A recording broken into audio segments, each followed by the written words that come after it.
तो अब हम पढ़ेंगे अमेंडिंग एक्ट ऑफ 1781। तो जो पिछला हमने एक्ट पढ़ा था, जो कि था ये वाला रेगुलेटिंग एक्ट ऑफ 1773 से, तो 1773 में हमने डिफरेंट चीज़ें पढ़ी थी कि भाई गवर्नर जनरल ऑफ बंगाल बना दिया गया था, जो गवर्नर ऑफ बॉम्बे थे, गवर्नर ऑफ मद्रास थे, उनको सबॉर्डिनेट बना दिया गया था गवर्नर जनरल ऑफ बंगाल के। और एक और चीज़ मैं बताना चाहता हूँ कि लॉर्ड वॉरेन हेस्टिंग जो थे वो first governor general of Bengal थे। तो ये याद कर लेना, थोड़ी फोटो याद कर लो कि भाई कैसे दिखते थे। ये बहुत इंपॉर्टेंट है। जो अगर आप विजुअली किसी चीज़ को याद रख सकते हो तो उससे बेटर कुछ नहीं हो सकता।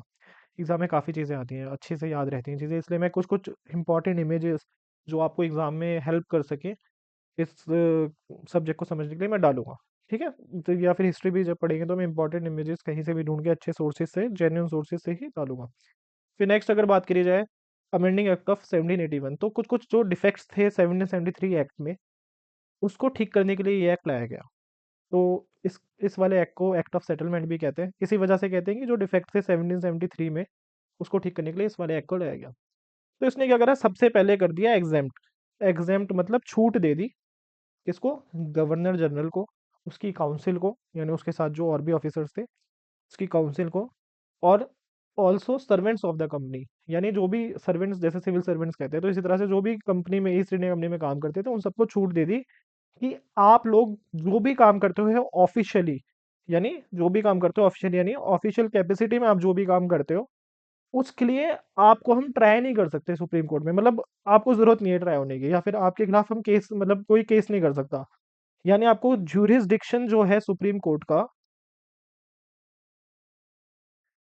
क्या है ज्यूरिसडिक्शन जो है सुप्रीम कोर्ट का, जो Calicut supreme court of Calcutta पिछले उसमें बनाई थी, तो उससे एग्जेम्प्ट कर दिया गया था गवर्नर जनरल को, उसकी काउंसिल को, और ईस्ट इंडिया कंपनी के सर्वेंट्स को। कौन से एक्शंस के लिए, ऐसे एक्शंस के लिए जो वो अपने ऑफिशियल कैपेसिटी में ले रहे थे। फिर बात करी जाती है रेवेन्यू मैटर्स की। रेवेन्यू मैटर्स जो थे कंपनी के, उसको भी एग्जाम्प्ट कर दिया गया ज्यूरिसडिक्शन ऑफ सुप्रीम कोर्ट। लेकिन ज्यूरिसडिक्शन किस पे लगा दिया इन्होंने, ज्यूरिसडिक्शन कर दिया भाई जितने भी इनहेबिटेंट्स थे, कहाँ के, कैलकटा के, तो सुप्रीम कोर्ट का ज्यूरिसडिक्शन उन लोगों पे अप्लाई कर दिया। ये भाई फॉर एग्जांपल कोई नॉर्मल प्राइवेट बंदा है, ईस्ट इंडिया कंपनी का नहीं है, लेकिन कैलकाटा में रहता है, तो सुप्रीम कोर्ट के ज्यूरिसडिक्शन में वो आएगा। अगर वो कुछ भी हरकत करता है, फॉर एग्जांपल किसी को मार देता है, चोरी करता है, कुछ भी करते हैं, तो वो उसके खिलाफ अगर केस वेस करा जा सकता है, तो वो सुप्रीम कोर्ट में अब करा जा सकता है। पहले ये चीज़ मेंशन नहीं थी। तो ये अमेंडिंग एक्ट ऑफ 1781 पढ़ रहे हैं हम। और इसमें फिर सुप्रीम कोर्ट के ज्यूरिसडिक्शन में इनहेबिटेंट्स, यानी जो जो लोग कैलकाटा में रहते थे, उनको वो अब उनको भी ज्यूरिसडिक्शन में डाल दिया था। अब इसमें जो था एक और चीज़ लाई, ये प्राइवेट, सॉरी, पर्सनल लॉ के अगे, मतलब थ्रू इनको ट्राई कर सकते थे। यानी हिंदू जो थे वो, हिंदू जो भी लॉज थे उसके अकॉर्डिंग उनको ट्राई करा जाता था कोर्ट में, और जो मुस्लिम थे उनको मोहम्मदन लॉ जो है उसके अकॉर्डिंग ट्राई करा जाता था कोर्ट में। ये इसने मेंशन करा इस वाले जो एक्ट है ना, अमेंडिंग एक्ट ऑफ 1781।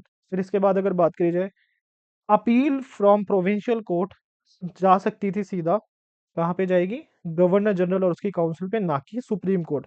अब जैसे इंडिया में क्या है अभी करंट, अगर आपको हाई कोर्ट से अपील करनी है, वो कहाँ जाएगी, सुप्रीम कोर्ट जाएगी।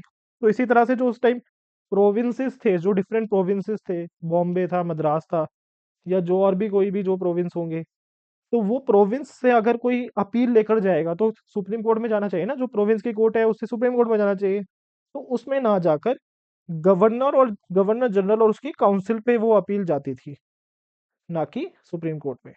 तो governor general in council to frame regulations for provincial courts and council. तो प्रोविंशियल कोर्ट और काउंसिल की जो रूल्स एंड रेगुलेशन है वो कौन डिसाइड करेगा, गवर्नर जनरल। तो ये हमारा act of amending act of 1781, जिसे एक्ट ऑफ सेटलमेंट भी कहा जाता है, ये हमने इस वाले एक्ट में पढ़ा। अगर कोई डाउट है तो आप लोग कमेंट सेक्शन में कमेंट कर सकते हैं। अगर नहीं है तो हम नेक्स्ट अब आर्टिकल पढ़ते हैं।